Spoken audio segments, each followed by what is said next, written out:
Hey everyone, this is John from EastCoastArmory.com, and I'm here today with a workable track link review and tutorial video for the 1/35th scale T97E2 early pattern of track from AFV Club. In this video, I'm going to go ahead and give these track links a review, and I'm also going to go over briefly the painting and installation onto a model. As for what these are, well, like I stated before, these are 1/35th scale workable track links for the M48 and the M60 series of vehicles. And these tracks here have been on the market now literally forever. These tracks are dating back to the early 1990s and have been in constant production ever since. Arguably, these are some of the very first workable track link sets out there on the aftermarket scene, specifically for 1/35th scale models. AFV Club have kept these in production literally forever, and they don't exactly have any end in sight, which is fantastic because these tracks were pretty much ironed out perfectly the first time around, and if it ain't broke, don't fix it. Here I have a sealed version of the tracks right here in question. I've utilized these tracks on several builds in the past. A few have also been posted on this channel, but this is the first time I'm actually giving these tracks a thorough review and a tutorial on their assembly. Probably the biggest attribute that these tracks have is availability and cost. Because these things have been in production nonstop since the 1990s time frame, they are basically everywhere. They're extremely prolific, which is great, and on top of that, they can be had for some very affordable prices. In realm of the 1/35th scale workable track links, we have options that are more expensive, and this one here is definitely one of the more affordable options. These tracks here can be had for about 15 to about 20 some odd US dollars, give or take shipping and the vendor that you purchase them from. Also, as a quick little extra, this is what the box art looks like on the current iteration. And over here, I actually have an OG original set that's been dug out of the stashes. I'm actually was saving for another project that I still have in the stash. You know, I'll get to that, and that'll be the topic of its own video down the road. But regardless, you can see the new generation versus the old generation of box arts. It's also important to point out that when AFV Club released these tracks back in the day, they released them in two different configurations. This here is the early pattern with the chevron face, and they also have the octagonal non-directional link track, again, for use on the M60 and the M48 A5 family of vehicles. Also, around the same time, they released a set of workable track links for the M1 Abrams as well, which is awesome because back in the day, if you were working on an M60, specifically the one from Eschi that gave you the individual link and link track, or if you were working on the, at the time, brand new Dragon series of M1 Abrams kits, those two have Indy link and link tracks, so in order to salvage them from the clutches of the Indy link disasters, these sets here were a godsend, and again, they are still just as relevant today as they were back when they were first released. Both of these sets here were procured off of eBay. Obviously, this one I procured many years ago. It's been in the stash now for probably about 15 years, maybe longer. But regardless, they're really easily found on eBay, but you can also find them on Amazon and other online retailers. Again, for the prices that I already mentioned before. So, starting with the graphics on, we have here just a very simple illustration of the track in question. We also have the end connectors over here. Some basic verbiage. What basically changed were some of the other title information that we have here. Like, for instance, on these tracks here, they didn't even really tell you the type of track link it was. It was just the M48, M60 family of track. While on the newer ones here, they're a little bit more specific, telling you it's the T97E2. Side section over here, just some basic info. AFV Club logo. By the way, these tracks are AF35005, in case anyone is curious. Some corporate info, a barcode. It's made out of polystyrene, which is funny because they actually have a feel of ABS, but no, they are actually polystyrene. For the M48, M60, and M88 A1, which is another AFV Club kit, which we can see right over here. Just like with Tamiya, they have some really cool little drawings on the side.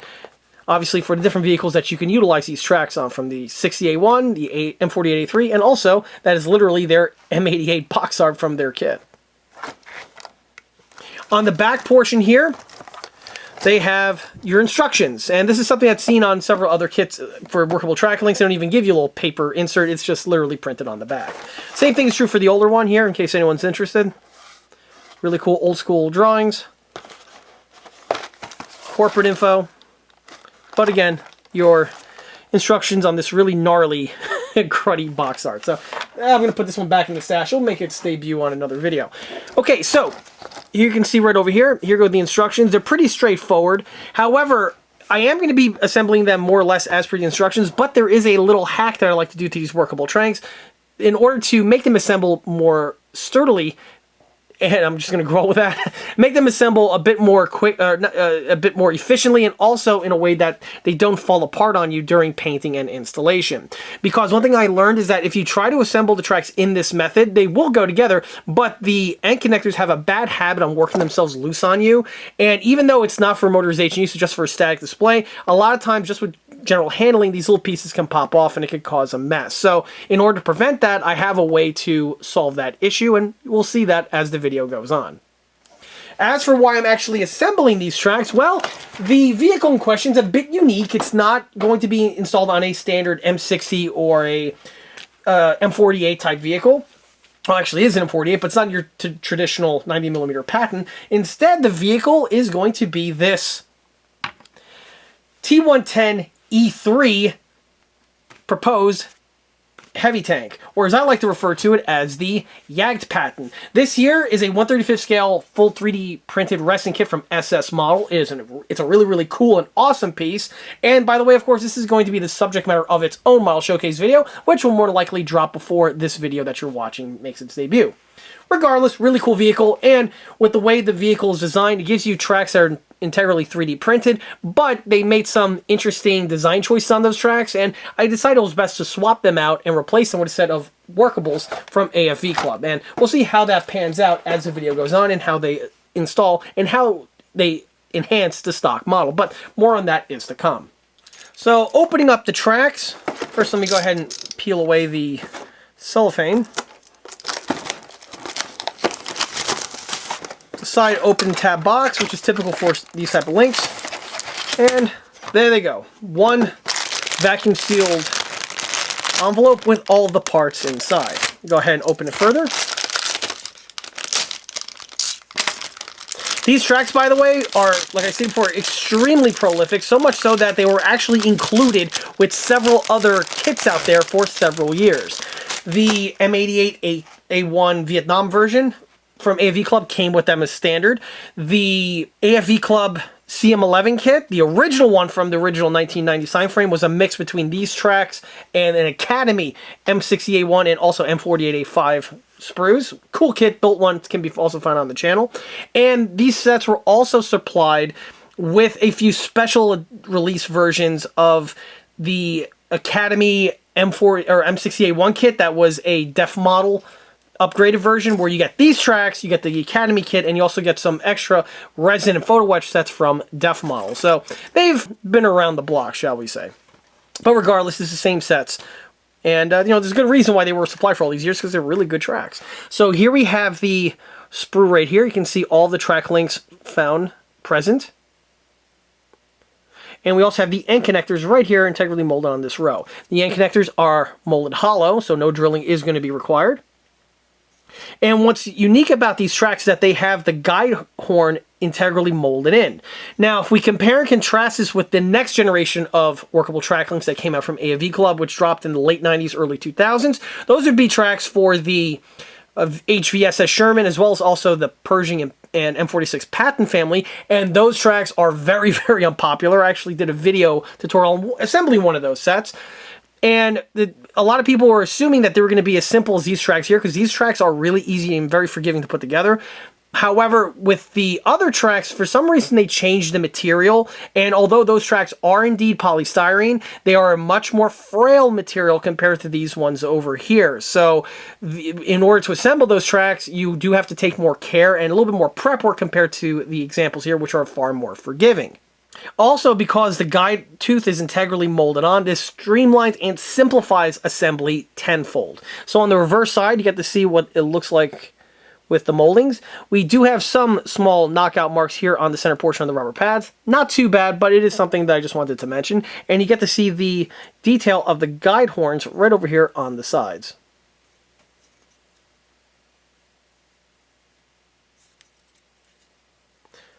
And you have, let's see now, 1, 2, 3, 4, 5, 6 sprues in all.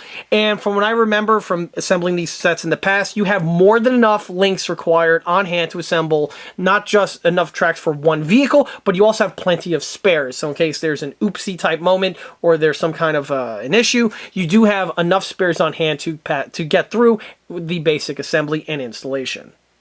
However, if we play our cards right, that shouldn't be the case. To assemble the tracks, I have here the various tools on the table. From left to right takes us to a miniature utility knife. These are one of those ones that have those little snap blades on them. A standard X-Acto or hobby knife can easily be used in place. Pair of clean cut snips. Pretty self-explanatory. A bottle of slow cure thick super glue. Some needle files. And I have here just 2 shards of sandpaper. One is 320 grit and the second is 400 grit. Both will come very handy with the actual assembly. A majority of tools that you see on the table can be found in just about any hardware store or in a place like Harbor Freight, specifically with the needle files. These are Harbor Freight needle files, but the same is also true for the utility knife as well as the sandpaper. For the clean cut snips, I bought these off of Amazon years ago, and the super glue can be found either any hobby shop or also you can pick it up online. In fact, just to make things a bit simpler, I have the links for all these items listed below in the video description where they're sold on Amazon. Okay, so to start the assembly, the first thing you need to do is to remove the track pads off of the sprue. Now, I like to remove the tracks and assemble the tracks in the sections that we have here, one at a time. So I do this cluster, and then I progress until finally the sprue is depleted. Some people out there may just want to go ahead and just remove the track links in one motion, but again, this is really up to the discretion of the builder. It's one of those things that either way will get you to the same end result. Also, one other thing I want to mention is that on these sprues, we have obviously track links to assemble the track, but there's also one extra link that we have right over here in the corner, and this is actually a spare track link. So you'll see that this one's a little bit differently molded compared to the others, where on the others we have the pins coming out, while on this one here we have the clamps that secure the track link to the vehicle already integrally molded on. Obviously, this one here is not intended to be used on the main track bands themselves, and are just there for use specifically originally on one of their M88 kits. But regardless, if you have like an M48A2, or if you just want to add an extra track link to the vehicle one place or another, there's your track link spare right over there. To remove the links off of the sprue, obviously the clean cut snips are the best way to do so and make really short work of the job. And the better the clean cut snips, the less work you can have to do in removing and deburring any sort of remnants remaining. Also, one other thing I want to mention about this track, as opposed to the other AFV Club tracks that came later on, is with the material. Again, this stuff is so much more robust compared to the other track options that were made, where on the other ones, in order to deburr them, you have to carefully do this little thing where you add a little bit of tension on each of the segments that hold the link in place with the clean cut snip, and after about 2 or 3 rounds the piece will pop off, and then you could continue with the deburring and the construction. These ones here, nah, you could just go ahead and simply just snip away as you would on any other type of component, and the piece will simply pop off without getting broken at all. With the pieces removed off of the runner, it's now time to deburr, and this is where the X-Acto comes in. So what I like to do is I like to put my thumb over here on the tooth and use that as leverage to go ahead and get the little bit of material removed. You may feel the comfort to just go ahead and put the link on your thumb like this in order to do the same thing, but you want to be careful because you could potentially put force onto the pins here and break them. Fortunately, these are much more durable, as I just said, compared to the other HVSS and the other patent links that were made by this company in the past. Having said that, this stuff still has its limitations, and it's still considered the most fragile part of the track.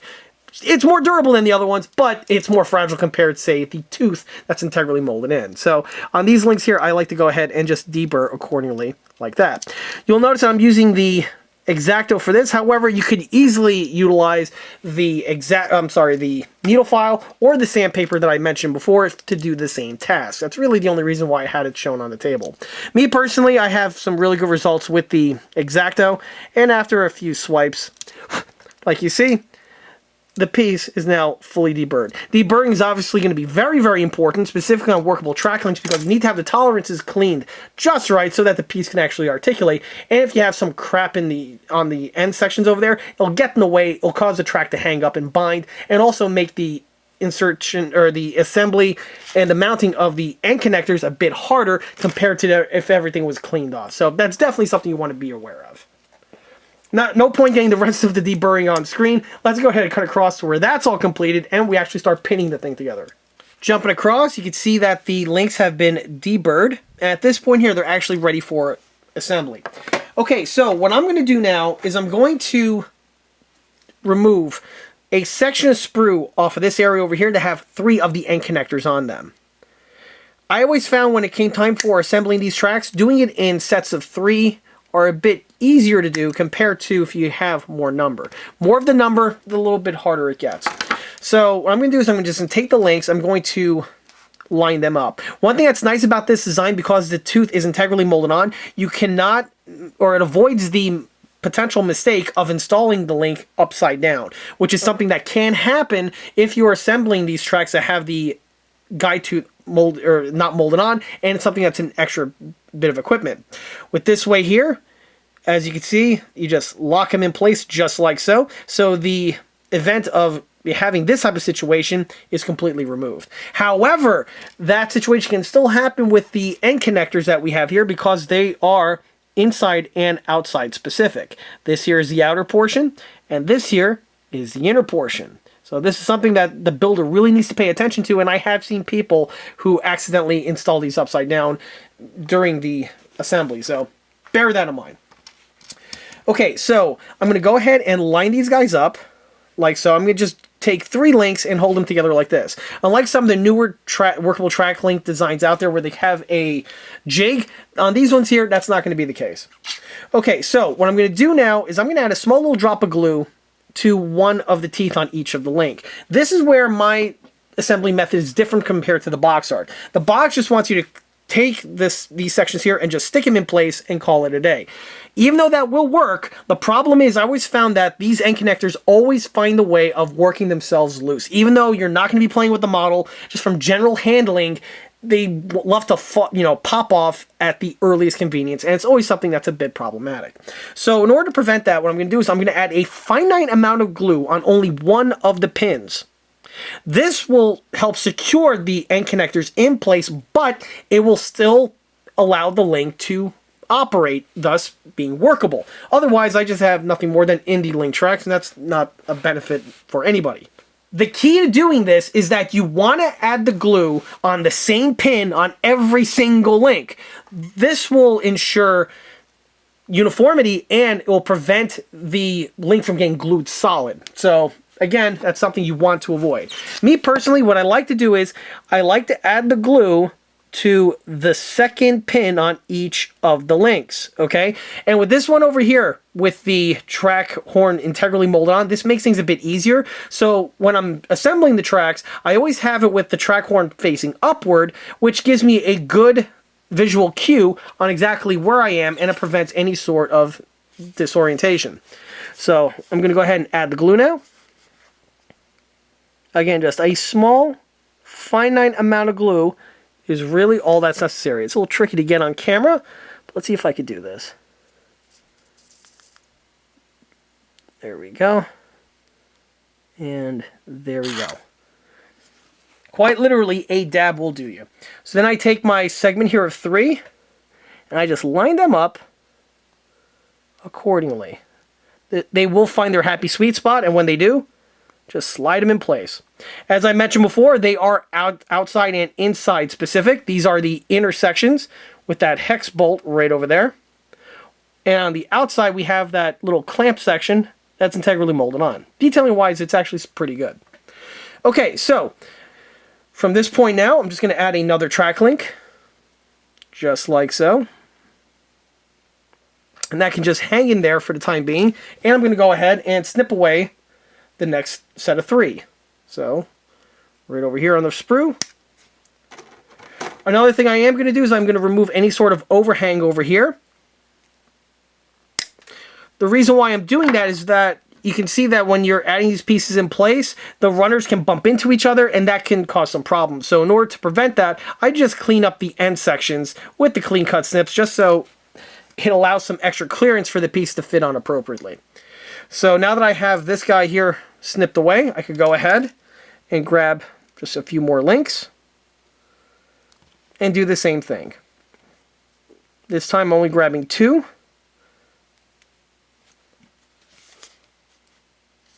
Add the drop of glue in the same location.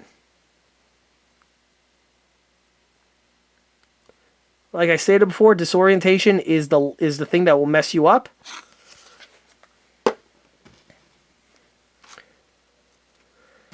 And then from here, you can just go ahead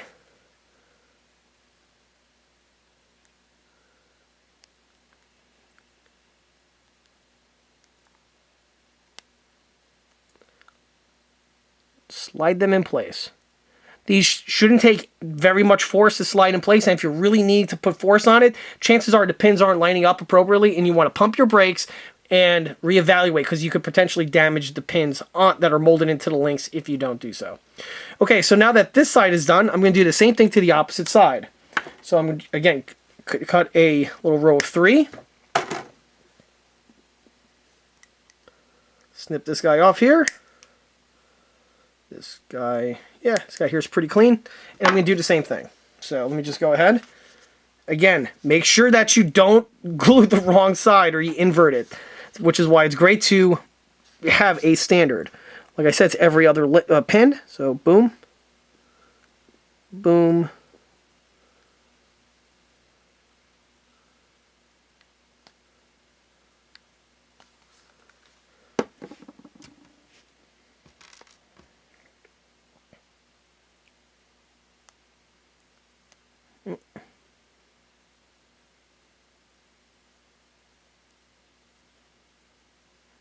and slide them directly into place. Do the same thing here.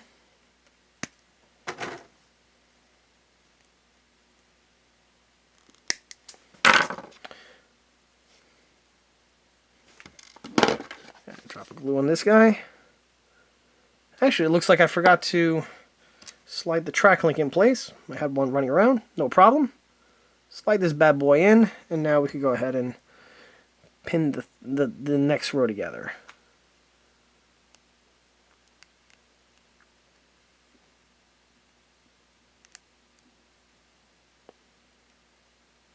May take a little fiddling, but these tracks have this habit of once they line up, the end connectors just go directly where they need to go.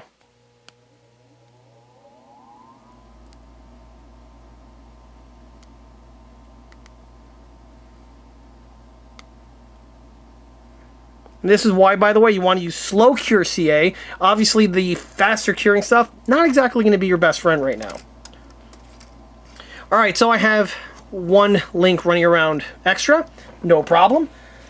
I am going to cut 2 off the sprue this time. Cut this guy in half. And literally glue this guy in place.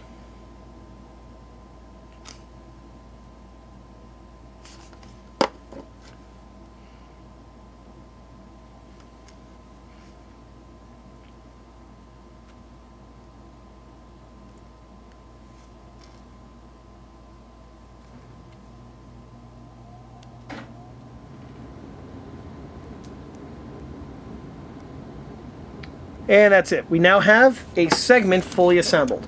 At this point here, I'm just going to line it down flat. You'll notice I'm using my fingers to put force on each of the rubber track pads. This will flatten everything out as flat as possible and will allow the glues to set further. At this point here, I can go ahead and literally make another segment. One of these rows here will produce a segment much along the lines here, and by the time you're done with one whole runner, you have basically half of the track band assembled. And these things go together very, very quickly.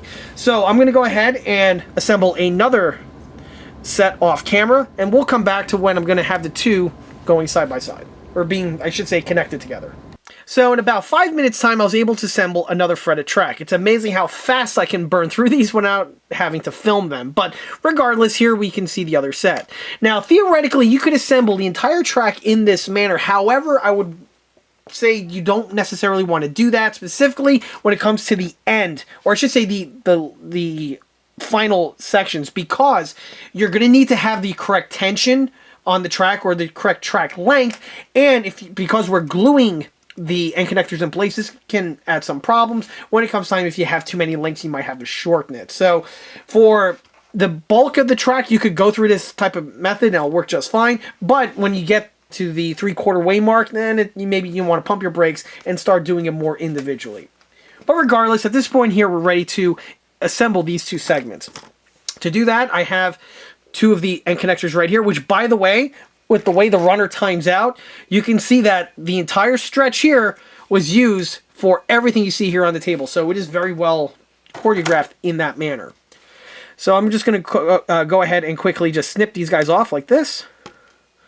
And I'm going to go ahead and snip away any extra sprue that we have remaining, just so that it's nice and low profile and it doesn't interrupt. Alright, so at this point here, I'm going to go ahead and get these guys glued in place. Again, you want to add the glue to the exact same location on each of the sides. I cannot stress that enough. It is absolutely crucial.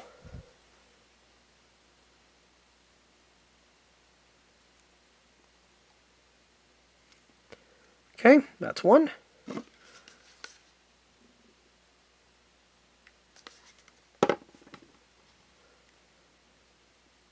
And there's the other. Looks like I got a little extra runner on this guy over here.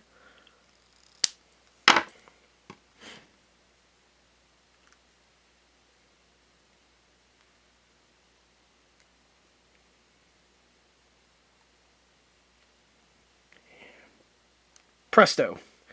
Okay, so we could go ahead and set that aside, let it set, and I could continue just going through the track bands. But before I do that, the glue should be set enough where I can start clipping them. And to do that, here we go, clean cut snips again, and just run through. For the ones that are connected in more than one location, you want to clip and make sure you're putting pressure this way so that when you're snipping them, a lot of times they want to work themselves loose, specifically if the glues are still steading. And to prevent the end connector moving out on you and drawing in a half-cocked manner, you want to just, again, make sure that everything is pressed up against the side of the track. This is actually very important because when you're timing with the sprocket, if these pieces are not correctly lined up, it will cause issues.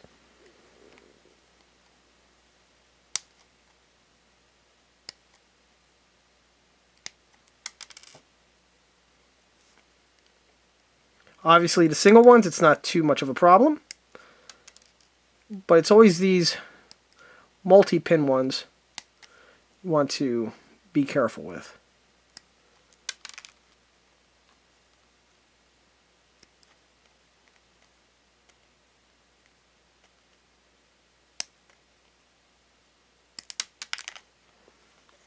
There we go, one whole side removed.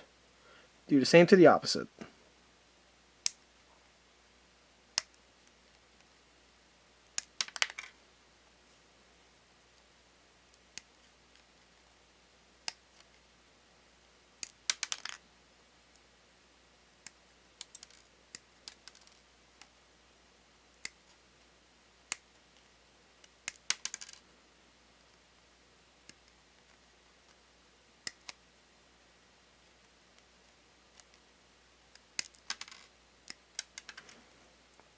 And there you go. This is about, what, a little less than a quarter section of track right here. And it went together very, very quickly. Again, make sure that the end connectors are properly squared away and that everything is nice and flat. Once the glue's set, the tracks will have a workable nature to them. They're a bit clunky. That's one thing about these tracks. They were a little bit clunky.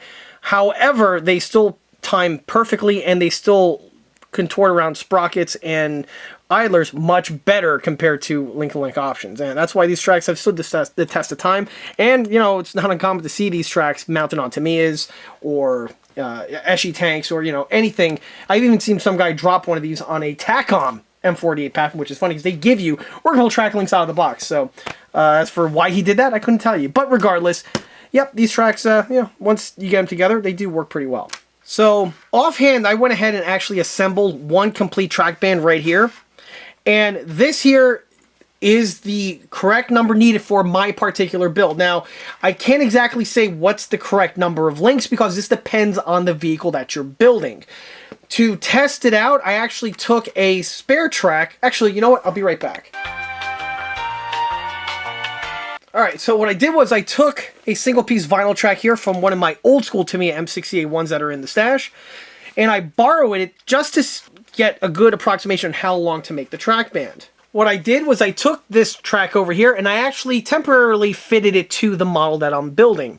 And I noticed that the Tamiya one was slightly too long by a number of links. I was able to go ahead and count the number of links that was too long, and from there I was able to assemble the track that we have here. Also, after I had the links that I counted, I went ahead and test fitted it in this configuration just to double check to see if it fits, and it did absolutely perfectly. So again, this is more or less a way you can cheat and hack to make sure that you have the right number of track links. Most of us have a spare set of these running around, either in a kit that's in the stash still, or, maybe have one of your spare parts. And if you do and it's not doing anything, hit me up. I'll definitely put them to good use. Regardless, when you're doing one of these builds over here, you get to measure it out. Once you have the first track band all ready to go, the second one is quite literally rinse, wash, and repeat, and you don't have, and it removes a lot of the guesswork because now you know exactly how long to make the track. So from here, I'm just going to go ahead and just redo all those steps that I mentioned before to get this guy up to the length that we have here. Also, as a quick rule of thumb, I have used about 2.5 of the frets in order to build it up into one complete track band. And like I stated before, you will have plenty of tracks on, or I should say components on hand in order to achieve this. So by the time everything is said and done, you know what? I'm going to go ahead and get back to work on this, and once I'm done with both track bands, I'll go ahead and show exactly how much spare parts, if any, I have left. But I should have a good, decent number, but we'll see in the next scene. And after not a whole lot of time, I have both of the bands fully assembled. At this point, they're ready for painting. As for how many links are remaining, well, I have one complete sprue left right here, and I also have a partial sprue still remaining. The last of the end connectors were removed because I'm going to need these in order to pin them together when it comes time for installation on the tank, but we just have some of the extra track pads still remaining. So as you can see, all in all, there is quite a substantial amount of links that are remaining, which again is great. It's always good to have more than less. So this leads us now to painting. And in the past, whenever I do these 1/35 scale tank videos, I always say that when you're painting single-piece vinyl tracks, you want to use Tamiya acrylic flat black and the airbrush. And you airbrush that as a base coat, and then you can add the weathering accordingly.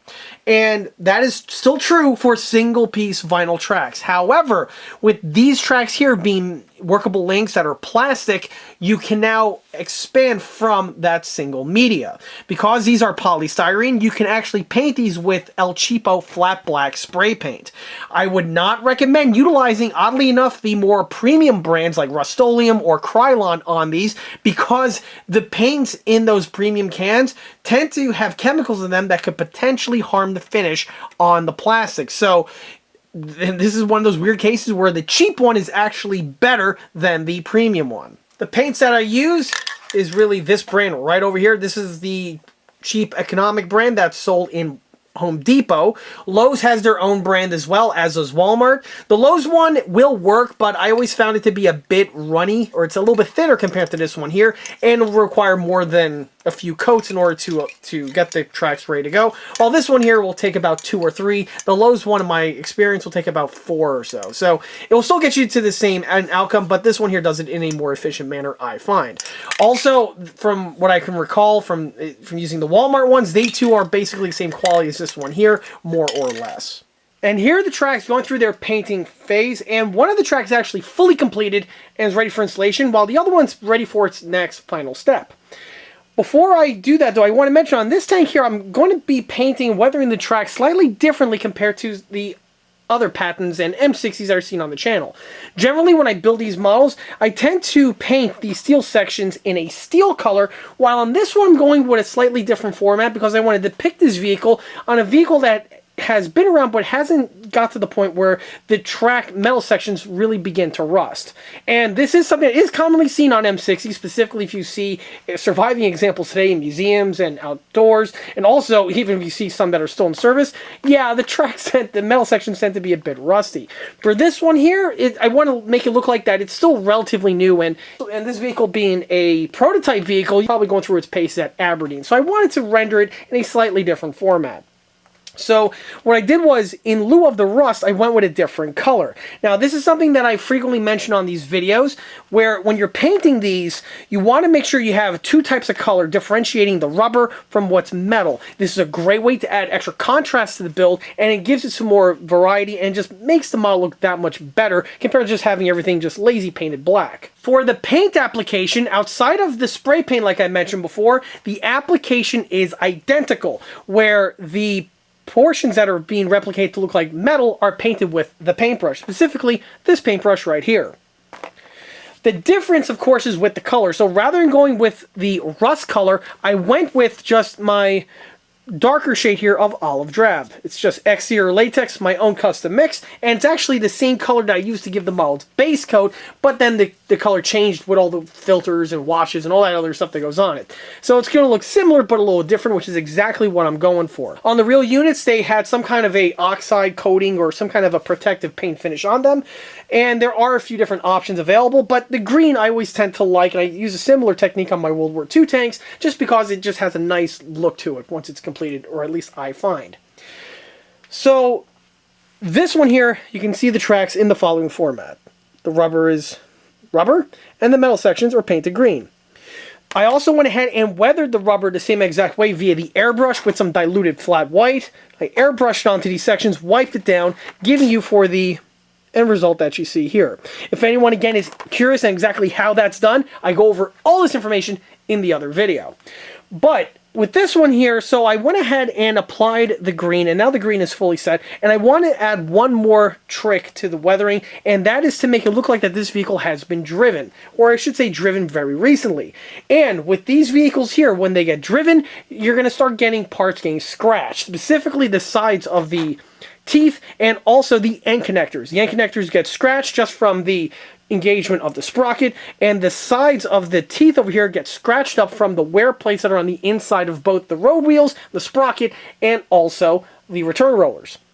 If you see a vehicle that is running and drives for a little distance, these sections get cleaned off pretty quickly, and if there's any rust on that surface there, it tends to polish down very fast. So here you get to see what it looks like with the polished, or I should say with the last of the weathering added in place.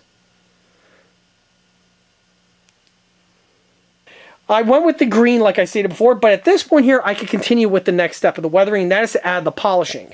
And that is going to be achieved with using this paint that we have here. This is just some Ace brand premium high gloss chrome or silver aluminum spray paint, and I'm going to go ahead and apply this paint via a paintbrush for the side sections as well as dry brushing for the others.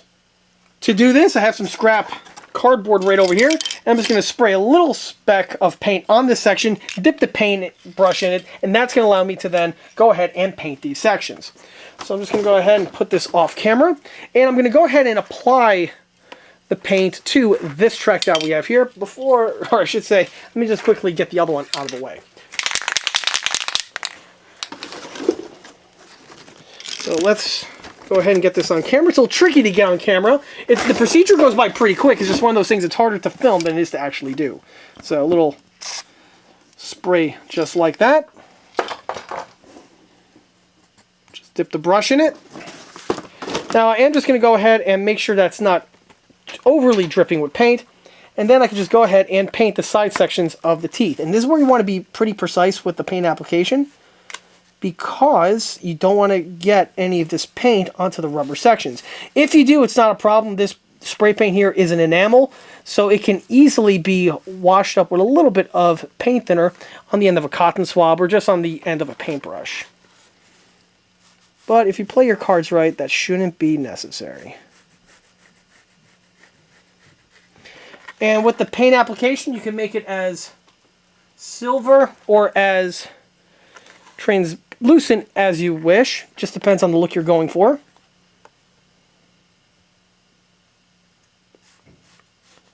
As you see, just a quick swipe and the paint is applied. If you look at the rubber sections, they were spared of any sort of collateral damage. You can flip the track over and do the same thing to the opposite side.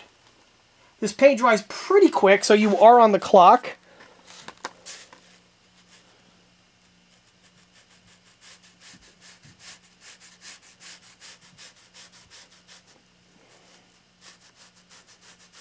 Hopefully this comes out on frame, but the procedure, like I stated before, goes by fairly quickly.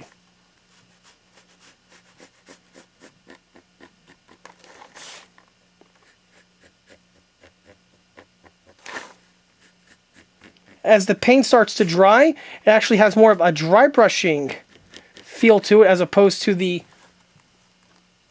more flowing type feel as it did when it first came straight out of the can. And that's to be expected. But there we go, still able to get the job done regardless. Really quick, I can see I got a little bit of collateral damage right over there. Not a problem. Like I stated before, it's easily remedied. To do that, I'm going to go ahead and clean this brush off, and then I'll be able to dress that little swipe of aluminum where it really shouldn't be. So here's my little container here of paint thinner. Got the brush dipped. And let's see if I can just go ahead and wash this away. There we go. And there we go. No fuss, no muss. Like it never happened. You want to be careful though. You don't want to leave the you don't want to be scrubbing or leave the paint on or the thinner on the surface for too long, because remember this track here is spray painted, and it will obviously dissolve the spray paint. That's the base underneath. But as long as it's a quick little swipe like you see here, it'll only attack the fresh silver paint and not the base flat black. That is what we want. Okay, so with the teeth done, it's now time to apply the scratched features on the sides. And to do this, we can utilize a slightly different brush. This one here is a broad brush, and this is primarily for dry brushing. So again, I'm going to put a little toot of paint onto the cardboard.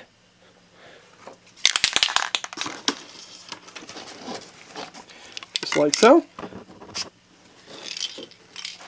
And then from here, dip the brush in it, swirl it around, and then also get it to a point where it's satisfactory for dry brushing.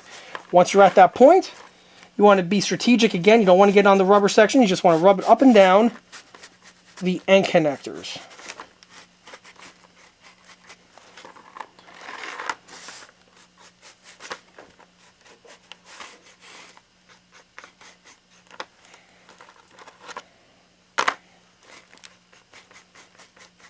And as you see, just basically one little swipe here, once you have the paint at the right consistency, is enough to get the job done.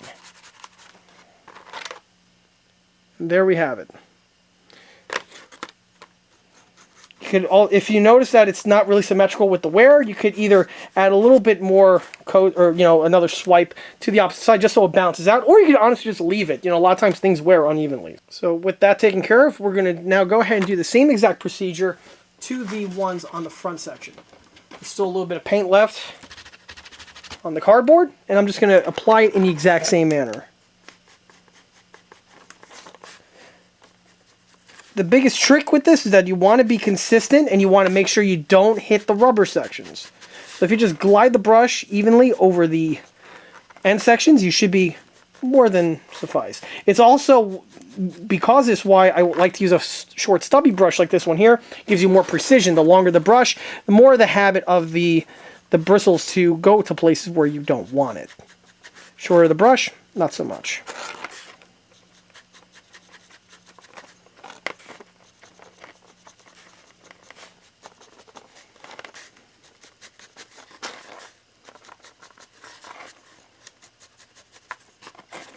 And there we have it. All set. Okay, so at this point there's only one more section that needs to get a similar procedure, and that's on the face sections of the of the center tooth. Center teeth, guide horns, whatever you want to call it, regardless, they need to get the weathering done. So this is going to be done the same way as I did with this brush, but with this brush. At this point here, the paint should be gooey now. It's all dried. Let me go ahead and add a little tooth to the cardboard. Off camera. There we go. Okay. Want to make sure it's at the consistency for dry brushing. And then just go ahead and quick little swipe. Don't want to labor the point, just a nice little swipe should be enough to transfer the paint, if it's at the right consistency, to the appropriate locations. And you should still have the green showing through, which gives it contrast.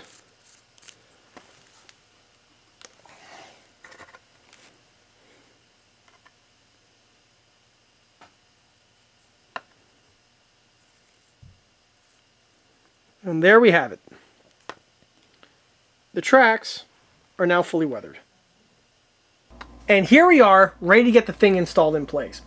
First thing to watch out for when you're installing tracks of any type onto a vehicle is to make sure you have the correct thread direction. And on a American tank like this, it's very important, as something that people tend to mess up a lot of times.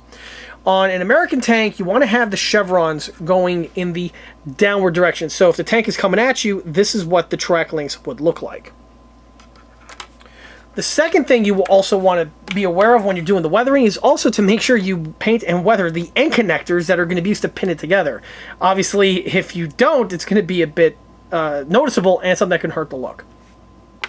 Okay, so from here, I'm going to go ahead now and time the pieces onto the sprockets.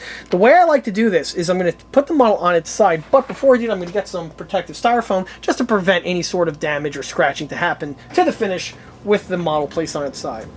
One other thing I also want to mention is that at this time, the model is actually theoretically complete. The paint, the weathering, the varnish work, it's all done. Even the wheels have been fitted in place, but the return rollers haven't, because it's best to install those on these patent builds after the track is fitted in place, or at least I find. The last of the fittings that are going to be added to the tank after the tracks are installed are going to be the antennas. And the reason why I do that afterwards is because they are frail and it's something that's pretty snag prone. So because of that, they get installed at the very, very tail end after the tracks are fitted in place. But that's neither here nor there. Alright, here I got the bubble wrap. We'll just carefully put the tank on it, like so.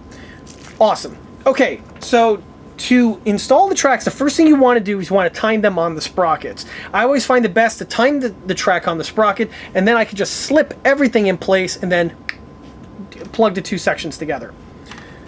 Another thing to mention is you want to be strategic and you want to know exactly where you want to pin the thing together. Obviously, if the two sections are meeting up on the top, that's not going to do you any favors. So it's great to have it connect either some point from here all the way across the bottom of the tank, even towards the front angled section over here. This gives you the most access in order to get to the pins required to fit everything in place.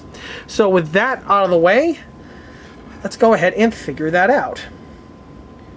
So, I think, yep, oh, watch out.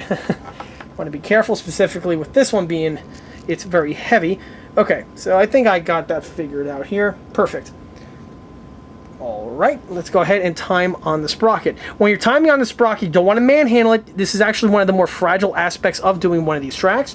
You want to just make sure that everything just slips in place as they should. The sprockets, by the way, on here are actually resin copies of Tamiya M48 sprockets that I molded just for this application and for use on other models similar to this.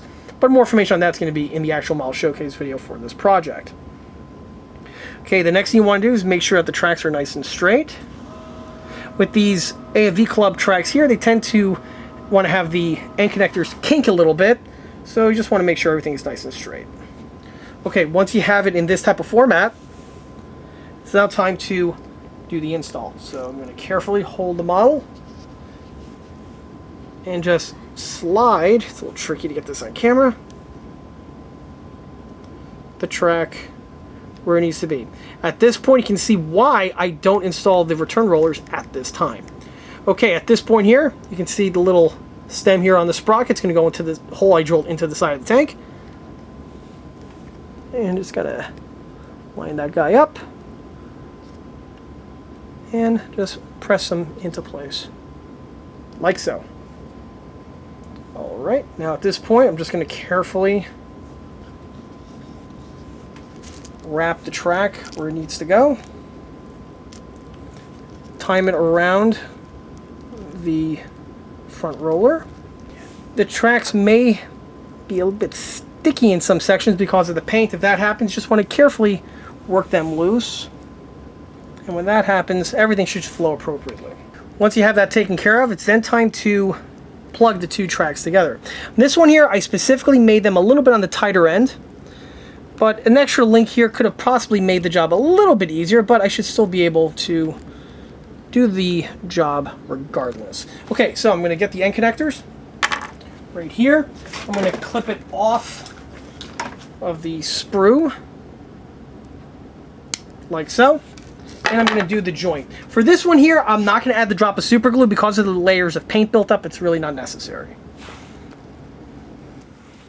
And this is, again, one of those things that's easier done off camera, so hopefully my knuckles just don't go ahead and get in the way of everything, which clearly they are. Here you can see the connector added in place. I just got to go ahead and do the next one. The way this is done is I basically have to just pinch them together while sliding the piece on at the same time. Again, hard to do on camera, easier done with the camera off. So let's see if I could go ahead and luck out here. One thing you don't want to do is force it. That's the sure bet way to break something, and that would be really crappy at this point. Okay, this guy here has been fitted in place. Just go ahead and remove the extra sprue. The sprue, again, is very helpful because it gives you a place to hold the thing. And that's it. We now have one fitted in place. Let me just clean up this little guy here. There we go. Awesome. All right, so one track has been fitted in place, and the model's really coming together well. So I'm going to go ahead and swap the model over, install the tracks on the opposite side, and then I'll try to go ahead and install the return rollers. Of course, one other thing to pay attention to is make sure that the end connector is being put on the right side up for the same reasons that I mentioned before with the remaining span. It's easier to put it on upside down, and next thing you know, oops, it'll really hurt the look of the model. And it's really anticlimactic for that to happen. One other thing I want to mention is that if the paint buildup is to the point where it's being really stiff and it could potentially break the link, stop what you're doing. You could take a pin vise like I have right here with this size bit, which is number 63.0370, and you can actually just slightly bore out the holes that are molded into the piece here. This is basically just slightly larger than the pins themselves, so it will remove a nice amount of material, but not enough to cause any concern. With the material removed, the piece will be able to be inserted with much more ease, which you will see right here. And there we go. All right, let's go ahead and clip the little extra off.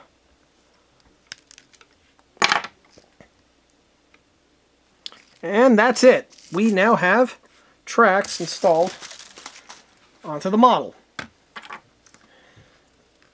Oh, it looks so great. All right, now I'm just going to go ahead and install on the return rollers. Here are the return rollers on this kit. On this one here, the two sides are integrally printed on as one unit. Generally, on these models, they are two separate pieces, and that does make assembly go by a bit easier. But being one piece, I should still be able to do the procedure. So, and by the way, these are already painted, weathered, and varnished, like I mentioned before. All right, let's pick up the tank, put on the styrofoam, or the bubble wrap. Let's go ahead and get these fitted in place, shall we?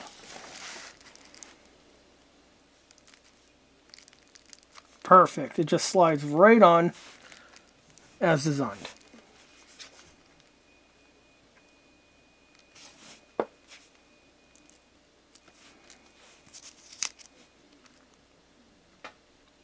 Because the tracks are workable, they simply just bend out of the way,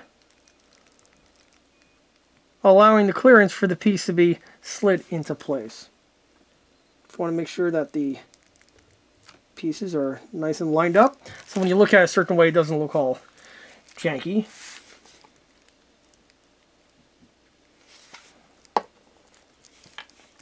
And with this being an M48 pattern of vehicle, there are 5 return rollers, as opposed to the 3 found on the 60 in the later patterns of the M48. And with the return rollers fitted in place, it really does complete the look immensely. And there's nothing really much more to talk about the track. While the model is complete, let's go ahead and take a quick look at how the track is fitted on the model, and it just really is the cherry on top of this sundae. It really does a fantastic job with fleshing everything out. With the way these patterns are, you also want to have the tension be somewhat on the tighter end. It's just the way these vehicles are designed with the way the track tensioning system works. It's not like a Russian tank where you get by with leaving the thing having a little bit of slack. On these patterns here, nah, they're a bit more temperamental on the tension that is required on them. Also, you can see exactly why the AFV Club tracks have been in production for as long as they have. They are just as relevant today in 2024 when I'm filming this as they were back in the early 90s when they were first developed and released. And they honestly have been saving SE patents and some Tamiya patents literally ever since. It's a fantastic product. I can't recommend them enough. Also, as a quick bonus, we can see, compare and contrast the AFV Club tracks to the original tracks applied with this kit. These here are the 3D printed tracks applied with the model, and you can see exactly why I went ahead and swapped them out. The piece is a single track, which makes installation easy. It's a hell of a lot better than the trash individual Lincoln lengths. The reason why I swapped them out was with the trackpad being all steel, which is not necessarily inaccurate. There were track patterns of this that were double chevron, like they were on the Pershing as well as the M46. However, this one here does not have the teeth integrally printed on, and also, or I should say, the detailing for the clasp printed on, and the tooth is in the wrong spot. But the biggest Achilles heel that this thing had that just made me want to swap them out was the thread pattern, or the thread direction. As I mentioned before, this would be the correct pattern for a tank coming at you, specifically an American one. This here is just pants on head crazy. And if we compare it and contrast it with the AFV Club ones on the finished model, oh yeah. Yeah, it just gives the model just so much more gravitas. Even though this is a paper Panzer and this thing was never actually built, with these tracks here, it just gives it so much more authenticity, and it really does make it look like something that did exist, and honestly, it should have. It's a really cool vehicle. I'm really digging it. But regardless, that's just for this one over here. If you're working on any sort of M60 or an M48 pattern of vehicle, the AFV Club tracks, again, they must have had a muse working on them at the time when they were developing it, because these things are, again, just as awesome today, almost 30 years out from when these things were designed, as they were when they first came out. And that's not something that happens very often. With the tracks out of the way, the next thing to do is to mount on the antennas, but that's something that's going to be done off camera, and it's not really relevant for this video here. By the time you see this video, this model is going to be safely put in a nice little clear plastic box and housed in the ECA collection on display with its other contemporaries. Back to the tracks. Obviously, if you haven't guessed it yet, I am a huge, huge fan of these tracks, and I've loved them ever since I first laid my eyes on them and assembled my first set many, many years ago. These tracks, again, are as old as they are, but they really did age like wine. And if you're interested in other competitive options, there are several out there.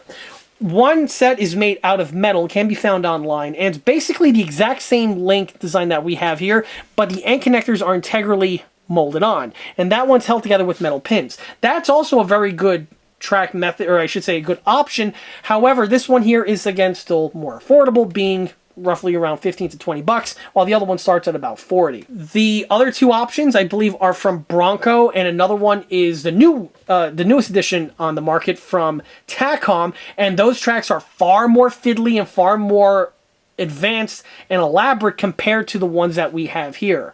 Also, they tend to be a little bit more expensive. I believe the Tacom might be a little bit more expensive, not by much, but by a few dollars more. Having said that, side by side, the AFV Club tracks are still a fantastic way to go. And if you're looking for a workable track link set for a patent-based vehicle, but are looking for something that's a bit simpler and not as overly fiddly as those other options, the AFV Club tracks are probably your best bet to go. At some point down the road, I wouldn't mind picking up either of those sets that I mentioned in order to just build a set on hand and see how they stack up against the old school AFV Club ones. But regardless, it's going to be a tough act to follow because of just how excellent these tracks really are. And there's really nothing much more to be said about that, and that is the perfect point to sign off on this video, wrapping up the 1/35 scale workable track link tutorial video for the AFV Club M48 and M60 pattern of tracks. If you like this video, be sure to subscribe to this channel where it's a fantastic way to keep in the loop of new posted content, being 1/35 scale workable track link tutorial videos like this one here, or the other model showcase video and large scale project update videos that frequently get posted to this channel.